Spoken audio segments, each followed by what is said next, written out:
El desempleo en México a causa del COVID-19. ¿Qué es el desempleo? Se trata de un desajuste en el mercado laboral donde la oferta de trabajo es superior a la demanda de trabajo. Cuando existen más personas dispuestas a ofrecer su trabajo a las empresas que puestos de trabajo disponibles, se produce una situación de desempleo. En México, millones de personas trabajadoras se tuvieron que quedar en sus casas, en teletrabajos o bien tuvieron que afrontar consecuencias de la crisis como bajas de sueldo o despidos desde finales de mayo.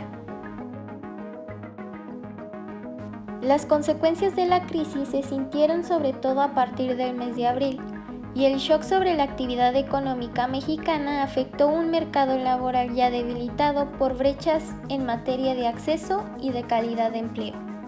En los primeros meses de la pandemia se observó una salida masiva de personas de la fuerza laboral y la pérdida de millones de empleos formales e informales.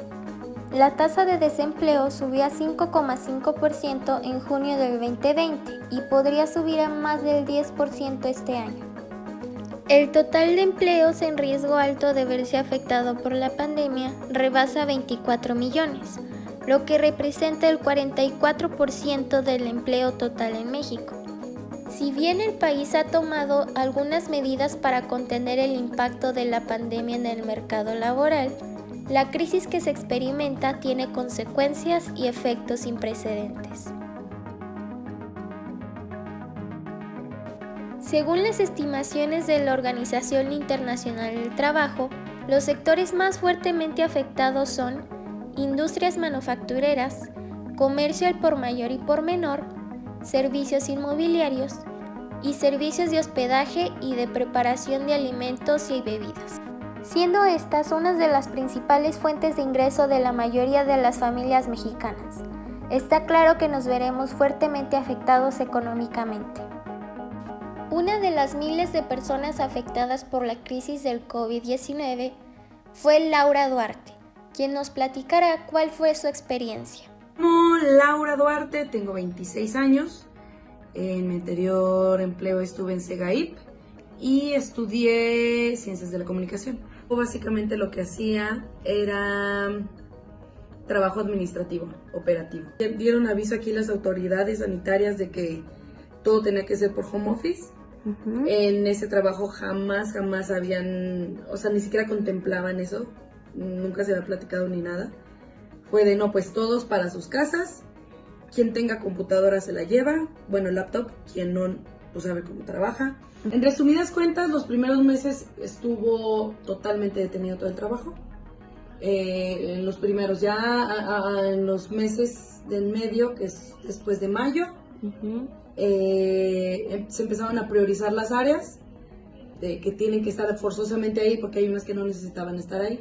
Entonces empezaron a priorizar y que fuera nada más una persona por área. Esto me da COVID, tuve que estar un mes entero encerrada. Uh-huh.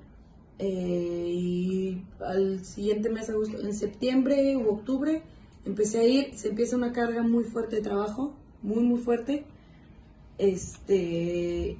Y hubo muchos factores por los cuales como que muchas veces íbamos a colapsar de tanto trabajo. Hubo mucho desempleo, consecuente a ello las personas no pueden pagar los impuestos que estaban acostumbrados a cuando tenían empleo. Entonces los impuestos bajan, los ingresos, el ingreso público baja, nuestro presupuesto baja. Uh-huh. El presupuesto bajó, no se va a poder contratar a todos. Obviamente, el recorte fue para el personal de honorarios, okay. Los que no tenían base. Ajá. Sí, entonces, ahí yo creo que alrededor del 40% de personas o de empleados estamos bajo el régimen de honorarios asimilables. A los primeros que les dan cuello y a los únicos, obviamente, fueron al personal de honorario, porque no tenemos base, que no tenemos prestaciones ni nada. ¿Por qué? Porque no les cuesta uh-huh. nada no renovar nuestro contrato. A personas que son de base, si los corres o cosas así, los tienes que liquidar o dar su finiquito, pues a nosotros no. Entonces, al principio nos dijeron, no, nada más va a ser la primera quincena de enero, y luego no hasta la segunda y luego no sabemos hasta cuándo, busquen otra cosa, ya no se van a recontratar. Así es, con eso terminó ahí mi chamba, estuve 3 meses sin trabajo porque no están contratando en ningún lugar. Durante esta contingencia nos hemos dado cuenta de lo difícil que es conseguir un empleo en nuestro país.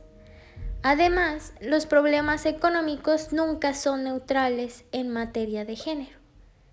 En algunos casos nos damos cuenta que afecta con más facilidad a las mujeres.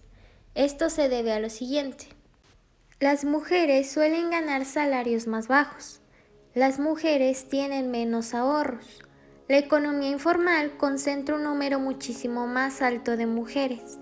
Las mujeres tienen menos acceso a la protección social. Es más probable que las mujeres sean quienes deban ocuparse del trabajo doméstico y de cuidado no remunerado, y por lo tanto deban abandonar el mercado laboral. La mayoría de las familias monoparentales son encabezadas por mujeres. Si bien la pandemia afectó a todos, las mujeres la tienen mucho más difícil, y más cuando eran el sustento económico de su familia.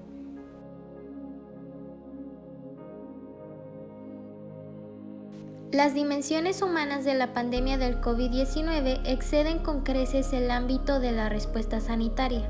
Todos los aspectos de nuestro futuro se verán afectados, el económico, el social y el de desarrollo. Nuestra respuesta ha de ser urgente, coordinada y a escala mundial, y debe ofrecer ayuda inmediata a quienes más lo necesitan.